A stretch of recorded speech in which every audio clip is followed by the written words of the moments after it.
Bien, muy buen día, estimados y estimadas.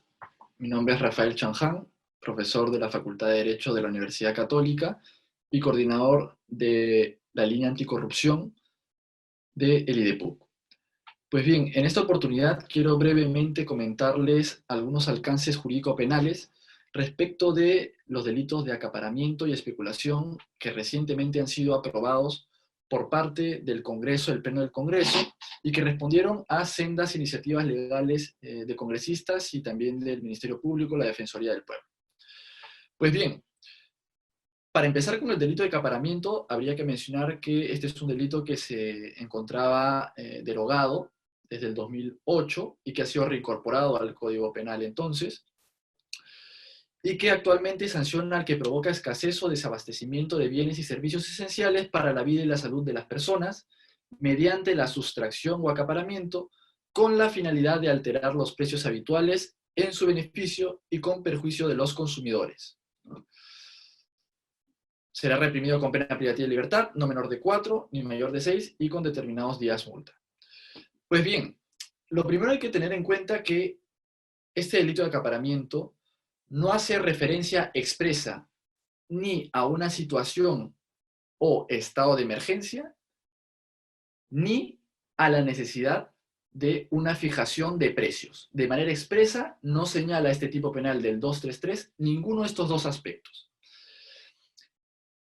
El problema que se genera de cara a una interpretación fiable y que dé seguridad jurídica sobre este tipo penal es que existe una disposición complementaria final en el texto que ha sido aprobado por el Pleno, que señala lo siguiente: determinación de bienes y servicios esenciales. Y señala que el listado de bienes y servicios esenciales es establecido por la autoridad administrativa correspondiente, en un plazo máximo de 2 días hábiles contados a partir de la declaratoria de emergencia y bajo responsabilidad. ¿Qué quiere decir esto? Esta disposición complementaria no se interpreta de manera armónica, ¿no?, y genera confusiones con el artículo 233 referido al acaparamiento. ¿Por qué? El acaparamiento, en primer lugar, no hace referencia a una necesidad de una situación de emergencia para que se cometa el delito.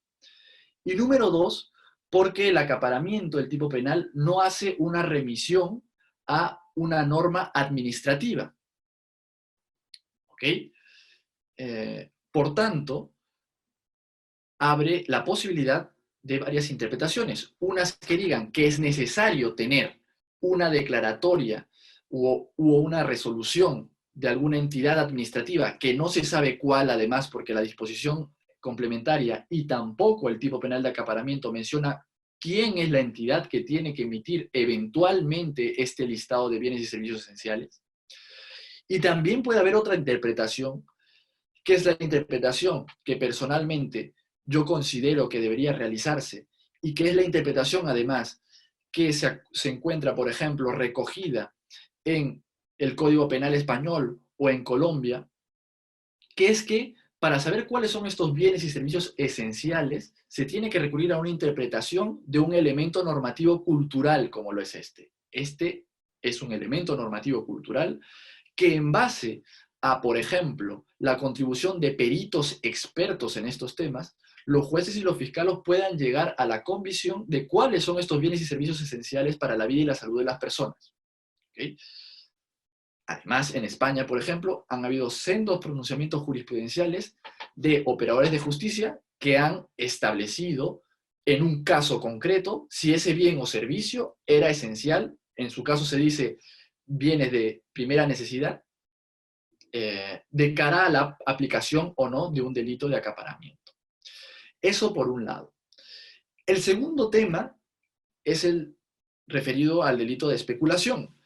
El delito de especulación del 234, sí hace referencia explícita a la necesidad de una situación de emergencia, pero no solo de esta, ¿no? Menciona el tipo penal: el productor, fabricante o proveedor o comerciante que incremente los precios de bienes y servicios habituales que son esenciales para la vida o la salud de las personas, utilizando prácticas ilícitas que no se sustente en una real estructura de costos y el correcto funcionamiento del mercado, aprovechando una situación de mayor demanda por causas de emergencia, conmoción o calamidad pública, será reprimido con pena privativa de libertad no menor de 2 ni mayor de 6 años y con determinados días multa. Este es el tipo base de especulación. Fíjense aquí diferencias. Aquí sí se habla de una necesaria situación de emergencia, conmoción o calamidad pública. No habla tampoco de manera expresa de la necesidad de que un ente administrativo declare formalmente una situación o un estado de emergencia. Es más, habla también de conmoción o calamidad pública. Con lo cual, nuevamente, está el problema de interpretación sistemática con la disposición complementaria final, que sí habla de la necesidad de un listado de bienes y servicios esenciales.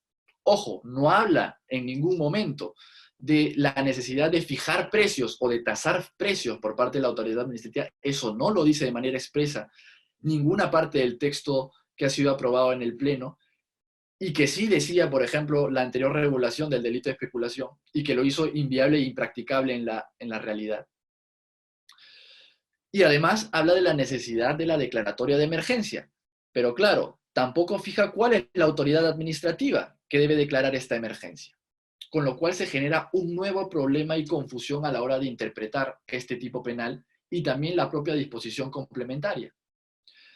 Fíjense que habla de declaratoria de emergencia, no habla en ninguna parte de declaratoria de estado de emergencia. Y aquí viene la tercera confusión seria que tiene el texto que ha sido aprobado por el Pleno. Que existe un segundo párrafo del delito de especulación, que es la especulación agravada. Dice, si la especulación se comete durante un estado de emergencia declarado por el presidente de la República, la pena privativa de libertad será no menor de 4 ni mayor de 8 años y con determinados días multa. Es decir, hay una agravación cuando la especulación se comete en estados de emergencia. Eso quiere decir que el primer párrafo, el tipo base de la especulación, no está haciendo referencia a estados de emergencia. Entonces surge la duda. ¿A qué tipo de circunstancias de emergencia está haciendo referencia el primer párrafo del delito de especulación? No se sabe a ciencia cierta. Más aún si se agrega conmoción o calamidad pública. Mi interpretación de cara a una mejor y mayor protección de los consumidores, más aún en este tipo de pandemias, que probablemente, más allá después del estado de emergencia, siguen existiendo serios problemas sociales y económicos. Mi interpretación es que no se requiere de formalidades administrativas para que pueda entrar a tallar este tipo de delitos, ¿no? Corresponderá a los jueces y fiscales ayudados por peritos expertos que determinen cuándo es que existe una situación de emergencia, conmoción o calamidad pública, y así también cuáles son estos bienes y servicios esenciales para la vida y la salud. ¿Okay? Esto no es descabellado, esto pasa en otros países, con lo cual me parece que ahí los operadores de justicia tienen que entrar a tallar en mayor medida. Esto y otros aspectos importantes que no estoy mencionando por el tiempo, deberían ser revisados seriamente porque el derecho penal tiene que respetar un principio fundamental que es el principio de legalidad, en específico la taxatividad y el principio del lex certa, que implica que una norma penal tiene que ser lo suficientemente clara para que todos lo podamos entender y evitar inseguridades jurídicas, sobre todo, y arbitrariedades eventuales de operadores de justicia. Entonces, estos son algunos defectos que he notado de manera general, pero que deberían servir en todo caso siempre para redundar en una regulación que sea pro consumidor y pro derechos humanos de las personas que en general requieren una economía social de mercado que funcione, ¿no? Muchas gracias.